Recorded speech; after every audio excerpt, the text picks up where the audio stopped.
Assalamualaikum warahmatullahi wabarakatuh. Kami dari kelompok 3 yang beranggotakan Poppy Ardianti Rukmana dengan NIM 401-2096, Ridwan Agus Setiawan Jati dengan NIM 401-200-103, Riza Sahrul Mubarak dengan NIM 401-200-111, dan Siti Komariah dengan NIM 401-200-120.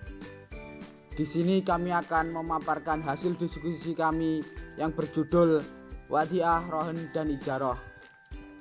Pengertian wadiah. Wadiah berasal dari kata wadaasi siyaiyai yang artinya meninggalkan sesuatu.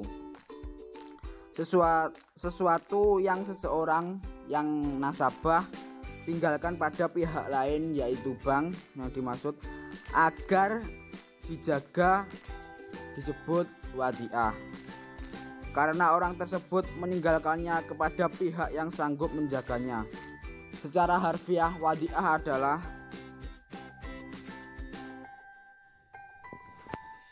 titipan murni dari satu pihak ke pihak yang lainnya, baik individu maupun badan hukum, yang harus dijaga dan harus dikembalikan kapan saja si penitipnya menghendaki untuk mengambil titipan tersebut. Dasar hukum wadiah yang pertama, Quran Surat Al-Baqarah ayat 283. Yang kedua, hadis riwayat Abu Dawud nomor 3535 dan At-Tirmidzi nomor 1624. Hasan Sholih. Rukun dan syarat wadiah. Rukun wadiah yang pertama adanya wadi atau orang yang menitipkan. Yang kedua adanya wadi atau orang yang dititipi barang. Yang ketiga adanya wadiah yaitu barang yang dititipkan. Dan yang terakhir adanya sigot atau ijab qabul. Syarat wadiah yang pertama, baik muwadik dan wadik harus berakal sehat. Yang kedua, keduanya harus sudah akil balik dan memiliki kelayakan untuk melakukan akad-akad yang berkaitan dengan harta. Yang ketiga, jika muwadik menerima titipan dari anak kecil, ia harus menjamin titipan tersebut. Yang terakhir, titipan anak kecil hanya berlaku jika tidak ada ketentuan jual beli yang tidak dipahami anak kecil. Dan implementasi wadiah. Dalam pelaksanaannya, seorang nasabah yang membuka tabungan dengan akad wadiah, maka nasabah tersebut menitipkan atau menyimpan uangnya ke bank dan dana tersebut bisa diambil sewaktu-waktu oleh nasabah. Contoh penerapan wadiah yad amanah adalah pada produk Safe Deposit Box atau SDB. Pada skema ini, nasabah menitipkan barang kepada bank syariah sejak awal transaksi. Disepakati adanya jual beli manfaat barang atau sewa penyimpanan dan atau jual beli manfaat perbuatan atau jasa penjagaan atau pemeliharaan barang titipan tersebut, sehingga bank syariah boleh mengenakan fee kepada nasabah. Pengertian rahen. Gadai dikenal dalam fikih klasik disebut rahen. Kata rahen dalam bahasa mempunyai arti menggadaikan atau jaminan. Secara etimologi, rahen berarti tetap atau lestari. Rahen dapat disamakan dengan al-hasbu, mempunyai arti penahanan dalam menyerahkan pinjaman uang dengan diberi beban kewajiban tambahan pada waktu mengembalikan sebagai pengganti atau waktu yang telah diserahkan, memberatkan pihak peminjam. Rukun dan syarat rahen. Rukun rahen yang pertama, barang yang digadaikan atau marbun. Yang kedua, ijab kabul atau sigot. Yang ketiga, pemberi gadai atau rahin dan penerima gadai murtahin. Syarat syarat rahan yang pertama, balik dan berakal. Yang kedua, zigot, tidak boleh terkait dengan syarat-syarat tertentu. Dan yang terakhir, pemberian utang misalnya. Hal ini dapat disamakan dengan akad jual beli, marhun bih atau utang. Utangnya yang tidak boleh bertambah atau yang mempunyai bunga.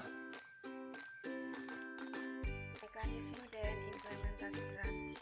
Seiring dengan kemajuan perkembangan ekonomi, ARAN bukan hanya berlaku antara komunal, melainkan juga antara komunal dengan lembaga-lembaga, misalnya bank dan pegadaian yang didirikan oleh yayasan, misalnya lembaga El-Zawa di Maliki Malang, dan lain-lain.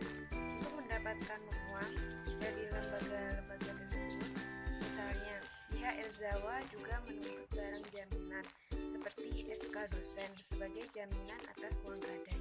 Kemudian ijarah. Al-ijarah mengambil dari bahasa Arab yang mempunyai makna upah, sewa, jasa, atau imbalan. Al-ijarah merupakan salah satu format muamalah dalam memenuhi keperluan hidup manusia, seperti sewa menyewa, kontrak, atau memasarkan jasa perhotelan dan lain-lain. Berdasarkan pendapat Syarah, mempunyai arti aktivitas akad untuk mengambil manfaat sesuatu yang diterima dari orang lain dengan jalan membayar sesuai dengan perjanjian yang telah ditentukan dengan syarat-syarat tertentu. Dasar hukum ijarah ada dua, yaitu Al-Quran dan sabda Nabi Muhammad SAW. Syarat dan rukun ijarah. Yang pertama adalah rukun. 1. Orang yang berakad. 2. Zigot akad. 3. Upah. Dengan syarat: 1.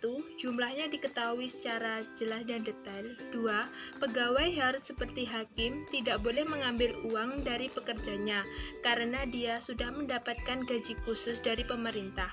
3. Uang yang harus diserahkan bersamaan dengan penerimaan. Selanjutnya adalah syarat. 1. Balik dan berakal. 2. Kedua belah pihak yang melakukan akad menyatakan kerelaannya untuk melakukan akad ijarah. Bila mana salah seorang keduanya terpaksa melakukan akad, maka akadnya tidak sah. 3. Manfaat yang menjadi objek ijarah harus diketahui secara jelas sehingga tidak menjadi perselisihan di belakang hari. Jika manfaatnya tidak jelas, maka akad itu tidak sah. 4. Objek ijarah itu dapat diserahkan dan dipergunakan secara langsung dan tidak langsung. Catatannya: 5. Objek ijarah itu sesuatu yang dihalalkan oleh syara. Mekanisme dan implementasi ijarah. Ijarah sendiri merupakan akad yang disewa dari pemilik barang atau objek sewa kepada penyewa barang dengan memberikan pemanfaatan atas barang atau objek yang disewa tersebut dengan memberikan pengganti atau biaya sewa sejumlah tertentu yang disepakati di awal perjanjian sewa. Dalam pelaksanaannya, akad ijarah telah diatur dalam Fatwa Dewan Syariah Nasional mengenai akad ijarah, hukum akad ijarah, dan Islam adalah mubah. Sekian dari kelompok kami. Bila ada kurang lebihnya kami mohon maaf. Sekian. Wassalamualaikum warahmatullahi wabarakatuh.